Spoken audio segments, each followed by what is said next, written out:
Yesterday, NASA announced that it would allow tourists to visit the International Space Station, possibly starting as early as next year. NASA's effort to find new commercial opportunities comes at a time when there's a new space race underway, and it's not countries competing, it's private companies. SpaceX recently launched dozens of satellites designed to provide global internet coverage from space, and NASA granted contracts to 3 private companies to develop robotic landers for missions to the moon. But with all that competition, is even a place like space vast enough? NewsHour Weekend's Megan Thompson recently sat down with Loren Grush, senior reporter for The Verge, to discuss. So first, just tell us, what is SpaceX up to up there? I understand they recently launched 60 satellites. Yes. What's this all about? An evergreen question. No, so SpaceX's Starlink initiative is, like you said, it's to provide global internet coverage by using thousands of satellites that beam internet coverage down from space. Now, we have satellites that provide internet coverage from space right now. They're very high up, thousands and thousands of miles above the surface. But what SpaceX and other companies want to do is launch them into lower orbits so that they can beam internet and you don't really observe any latency in signals, so that the round trip light time takes less time to get to you.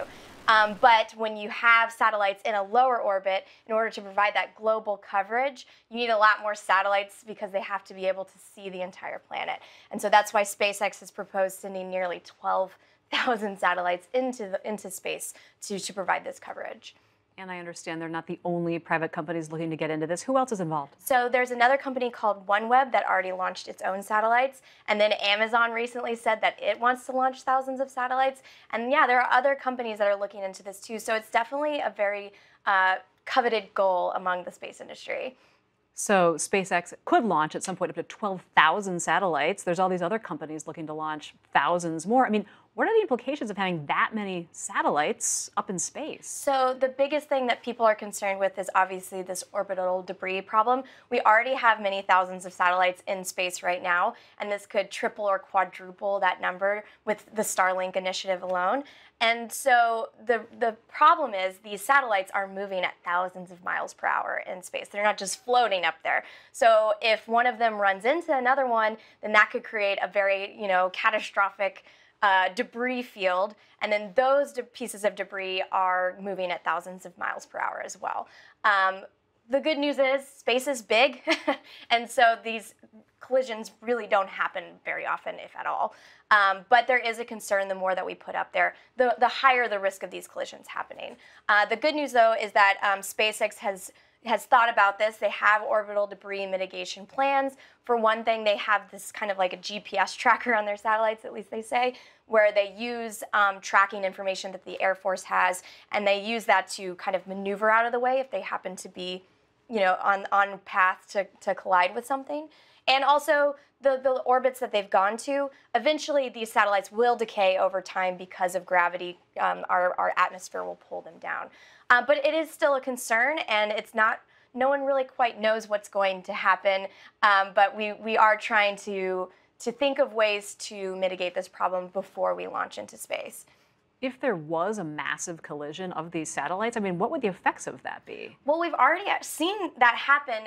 2 satellites collided a couple years ago, and like I said, they created hundreds to thousands of pieces of debris, and that debris goes into various orbits. It doesn't really have any kind of uniform path.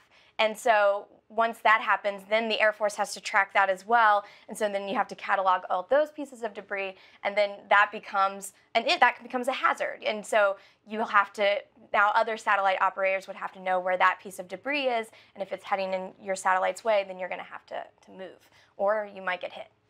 Could it knock out global communications if something like that happened? I mean, it could knock out a very functioning satellite, and some of these satellites that are up there are, hundreds of thousands of dollars, millions of dollars to make. So yeah, it is a very real problem if you have these pieces of debris. For now, SpaceX has only launched 60 satellites, so it's not that many, but given the magnitude that they want to launch, it could become a concern. At least the risk of collision could go up significantly. And I understand that astronomers have an issue with all these satellites up there. Tell me about that. Right. So orbital debris was obviously on everybody's minds before SpaceX launched, but then over the weekend, after astronomers saw them in space, they were quite bright because they are shiny and they have solar panels that reflect the sunlight. And you can still see them at night. Even though the Earth is shrouded in darkness, these satellites are very high up, so they can still catch the sun's light and reflect that back onto the Earth. And that's a problem for astronomers who already have to deal with satellites now. They take long exposure images with their telescopes. And so whenever you have a bright object zooming through your image, it creates this long, bright, white streak. And that can really muck up your observations of the universe because you need to take in a lot of light. But if you have a long streak through it, you can't really see a galaxy or an asteroid or an object, however many light years away from Earth. For so many years, space was a place that only national governments went. And now we're seeing all these private companies, all these launchings happening. I mean, are we looking at essentially the privatization of space? I mean, what are the potential implications for that? It is a very real transition that is happening in the space industry right now. More and more companies are launching than governments. And I think, with every new revolution, there are positives and there are negatives, right? Now we have a whole new way for new players to get into space, people that probably never thought that they could operate in the space industry. Now the prices are coming down. The more that we launch, more people can send satellites and research into space, which is great. But at the same time, we're seeing these implications of having more frequent launches.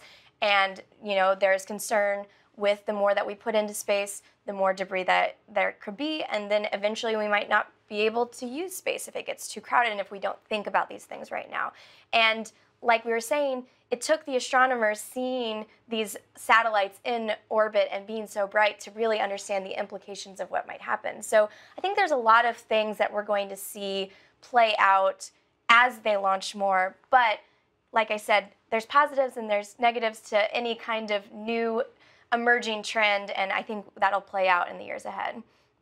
Great. Loren Grush of The Verge, thank you so much for being here. Thank you for having me.